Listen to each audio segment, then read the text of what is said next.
আসসালামু আলাইকুম। আজকে তৈরি করব সুজির রসবড়া পিঠা। এজন্য প্রথমে একটি পাত্রে 1 লিটার দুধ নেব।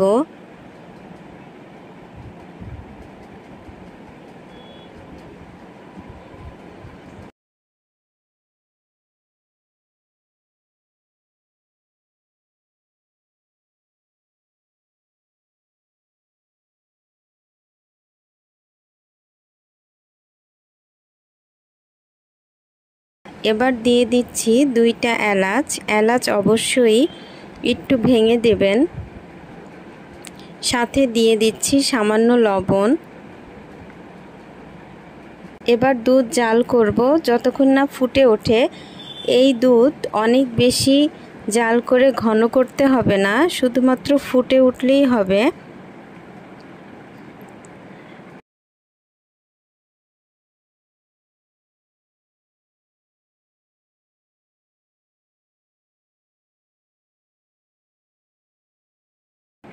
এখন দিয়ে দিচ্ছি 1/2 কাপ চিনি।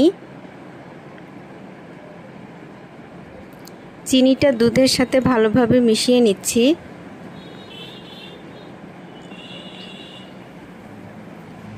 এই দুধ অনেক বেশি ঘন করলে সুজির পিঠাটা ভালোভাবে ভিজবে না। এজন্য কখনোই দুধ অনেক বেশি ঘন করার দরকার নেই। শুধুমাত্র যখন ফুটে উঠবে এবং চিনিটা দুধের সাথে মিশে যাবে, যখন দুধ ফুটে উঠবে, ফুটতে থাকবে, তখন চুলা বন্ধ করে নামিয়ে নিতে হবে।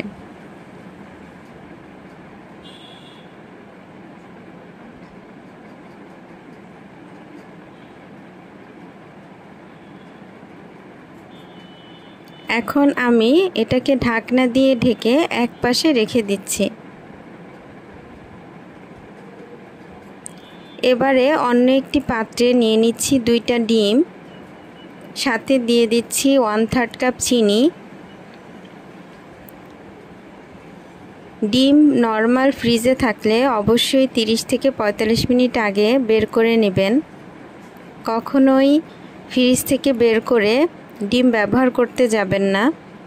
এবার চিনির সাথে ডিমটাকে খুব সুন্দরভাবে মিশিয়ে নেব যতক্ষণ না পর্যন্ত চিনিটা ডিমের সাথে মিশে যায়।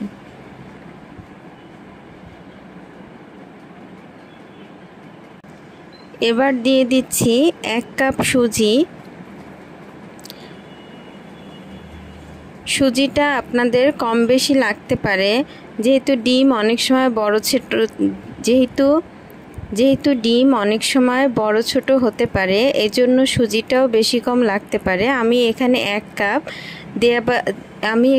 1 কাপ দেবার পরে আমার মনে হয়েছে যে আরও একটু লাগবে, তাই আমি 1 কাপের সাথে আরও 1 টেবিল চামচ সুজি ব্যবহার করেছি।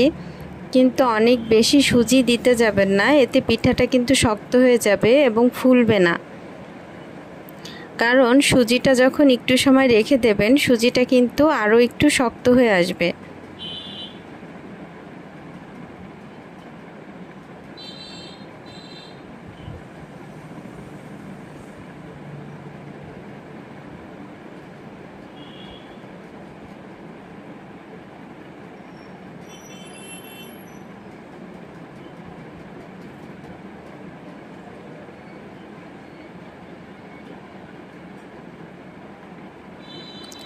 সুজি অনেক বেশি মেশানোর দরকার নেই, শুধুমাত্র ডিমের সাথে ভালোভাবে মিশে গেলেই হবে। এবার অন্য একটি পাত্রে পর্যাপ্ত পরিমাণে তেল গরম করে এভাবে করে সুজির পিঠাগুলো দিয়ে দিন। তেল অবশ্যই গরম হতে হবে। দেখুন পিঠাগুলো কি সুন্দর ভেসে উঠেছে। এবং অনেক বেশি কড়া করে ভাজবেন না। যে পিঠাগুলোকে দুধের মধ্যে বা শিরার মধ্যে ভিজাবেন, সেগুলো কখনো কড়া করে ভাজবেন না।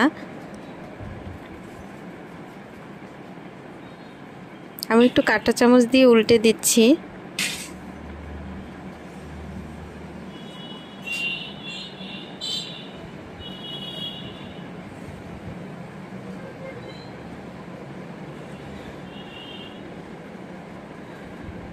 এভাবে করে সবগুলো পিঠা সুন্দরভাবে ভেজে নিন।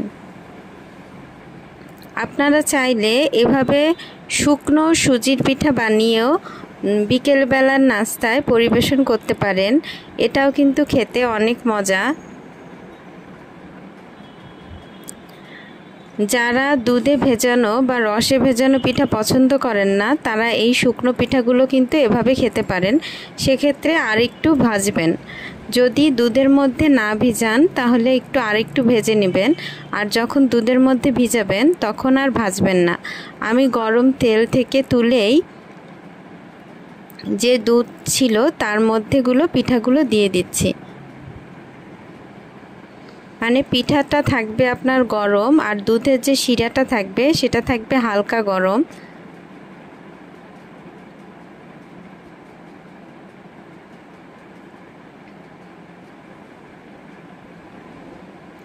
এবারে কিছু সময়ের জন্য আমি এভাবে পিঠাটাকে ঢেকে রাখব। কিছু সময় পর দেখুন পিঠাগুলো কি সুন্দরভাবে ফুলে উঠেছে। এখনও কিন্তু অনেক সময় হয়নি, এই পিঠা আরও অনেকটা ফুলে উঠবে। আমি এবারে 2 টেবিল চামচ দুধ আর এই শিরা থেকে একটু দুধের সাথে মিশিয়ে নিচ্ছি।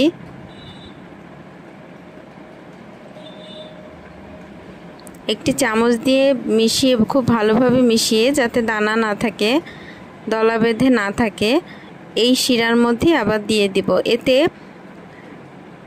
যেহেতু শিরাটা অনেক বেশি ঘন করা নাই, এ কারণে আপনি যদি এভাবে দুধ দিয়ে একটু মিশিয়ে নেন তাহলে এই শিরাটার টেস্ট কিন্তু অনেক ভালো আসে এবং একটু ঘনত্ব বাড়ে। এটা চাইলে আপনারা করতে পারেন, নাও করতে পারেন, কিন্তু এটা করলে পিঠার স্বাদটা অনেক গুণ বেড়ে যায়। আমি আবারও কিছু সময়ের জন্য ঢেকে রাখছি। আমার পিঠা কিন্তু এখনও অনেকটা ফোলার বাকি। আমি ভিডিও করার জন্য আপনাদের একটু দেখিয়ে দিচ্ছি।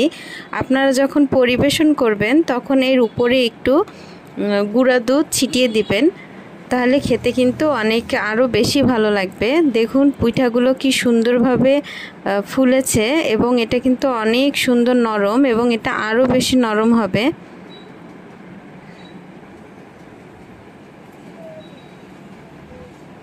যেহেতু আমি সময়ের স্বল্পতার জন্য একটা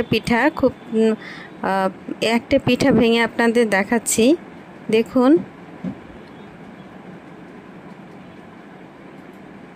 আমি আপনাদের কাছ থেকে পিঠাগুলো দেখাচ্ছি। দেখুন কি সুন্দর হয়েছে পিঠাগুলো। যখন দিয়েছিলাম তখন কিন্তু এত ফোলেনি, খুব অল্প সময়ের মধ্যেই কিন্তু এটা এতখানি ফুলে গেছে। বাসায় অবশ্যই এটা আপনারা ট্রাই করবেন। ভিডিওটি দেখার জন্য ধন্যবাদ।